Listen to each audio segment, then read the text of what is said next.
So the large intestine is called the large intestine because it's got a larger diameter than the small intestine. It's about 1.5 meters long and 7.5 centimeters, which is about 3 inches wide. And here are the functions: absorption of vitamins, and these vitamins are produced by the bacteria in our colon; reabsorption of water, compaction of indigestible contents, and storage of feces. Here are some parts to this large intestine. Here is where the small intestine, the ileum, enters the large intestine. This is called the cecum. So this sphincter here is called the ileocecal valve, and it allows one-way flow of the undigested wastes. There's that appendix that can cause problems for some people.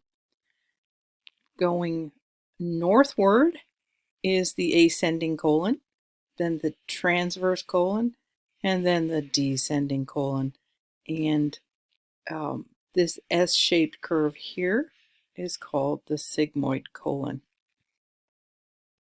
I do want to point out from this picture here that all of the nutrients that are being, any nutrients or whatever that are absorbed whatsoever from the small and large intestine, travel through this up into this hepatic portal vein to the liver for processing.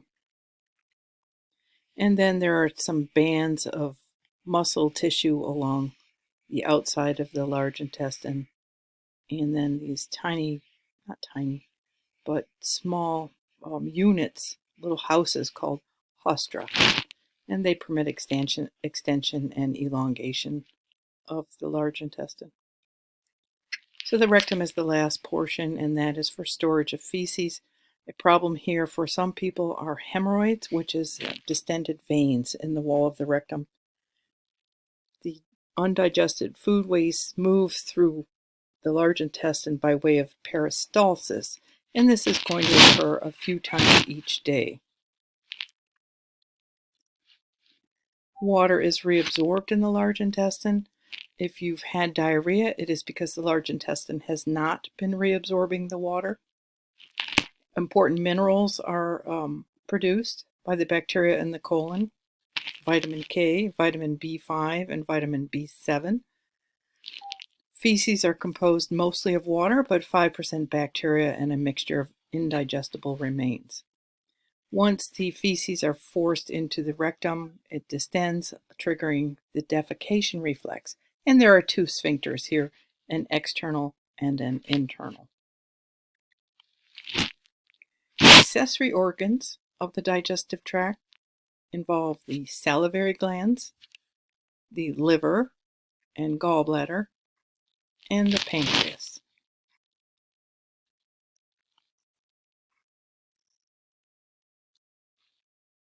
The liver has multiple functions. I'm going to read these. You may remember a few of them. The liver produces bile. The liver stores glycogen and lipid reserves. The liver is responsible for maintaining normal concentrations of glucose, amino acids, and fatty acids in the bloodstream. The liver can synthesize and convert nutrient types, for example, carbohydrates to lipids. The liver detoxifies. It will inactivate toxins and drugs. The liver stores iron. The liver stores fat-soluble vitamins, such as A, D, E, and K. Vitamin A is kind of interesting. The polar bear stores an incredible amount of vitamin A in its liver, and one bite of that liver is toxic to humans. So, lesson for the day: do not eat polar bear liver, no matter how hungry you are. The liver synthesizes plasma proteins. Do you remember those fibrinogen, albumin, and globulins? It synthesizes clotting factors. It destroys damaged red blood cells by phagocytosis. The liver stores blood. The liver absorbs and breaks down circulating hormones and immunoglobulins. And the liver absorbs and inactivates lipid-soluble drugs. Saliva is produced by the salivary glands. Buffers in the saliva keep the mouth near a pH of 7.0. Too much acidic content of the mouth it will allow bacteria to grow in the mouth. The saliva also contains antibodies that control oral bacteria populations. The salivary reflex is triggered by smell and sight and thought of food, and then you will produce more saliva, and this is controlled by the parasympathetic or rest and relax division of the autonomic nervous system. There are 3 different salivary glands. We will look at each of them, but you do not need to know the different secretions. Here is one that is under the tongue, so it is called sublingual. Here's one that is under the mandible, so it's called submandibular, and then the parotid in the cheek. The liver is the largest organ. It has 4 lobes and a ligament that separates the lobes, and a very important, the common bile duct carries the bile from the liver and the gallbladder to the duodenum. So the liver has a huge role in processing our nutrients. The hepatic portal veins carry nutrient-rich blood from the digestive tract to the liver. And normally the pressure in this system is low. However, if you have a diseased or impaired liver, it will restrict the blood flow through the liver, and this increases in the hepatic portal system, which is bringing the nutrients from the intestines. This is called portal hypertension. It's caused by liver infection, cirrhosis, liver cancer, and this will cause extensive bleeding from distended and ruptured veins, and also may force fluid into the peritoneal cavity, causing abdominal, it's called ascites, but it's an increase in abdominal size due to the fluid there. So here's our liver, here's a ligament. There are 4 lobes. Not important to know that. 2 large lobes and 2 small lobes. If you kind of flip the liver up, you're going to see that gallbladder, which will store and concentrate bile. The bile is going to travel down to the duodenum and enter at the same area that the pancreas's enzymes enter. So that's a very important spot there in the duodenum.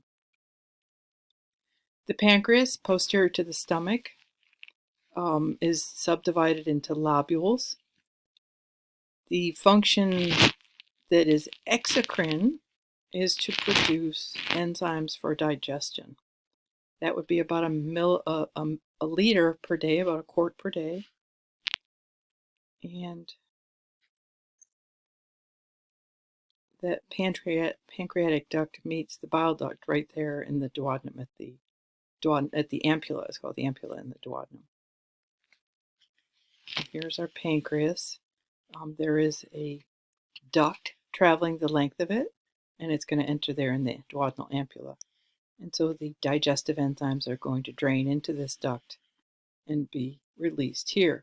Of course, the endocrine functions of the pancreas include the release of insulin and glucagon. Pancreatic enzymes, you know they're from the pancreas if it's called pancreatic. Lipase would break down a lipid. Amylase breaks down a carbohydrate.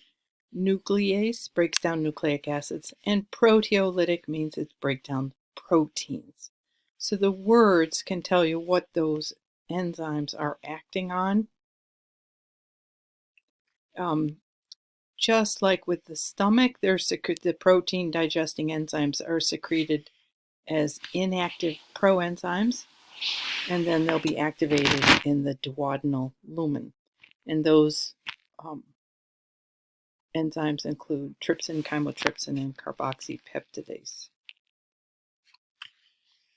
We will not be covering disorders, but you're certainly welcome to flip through and look through all of the disorders found in the gastrointestinal tract.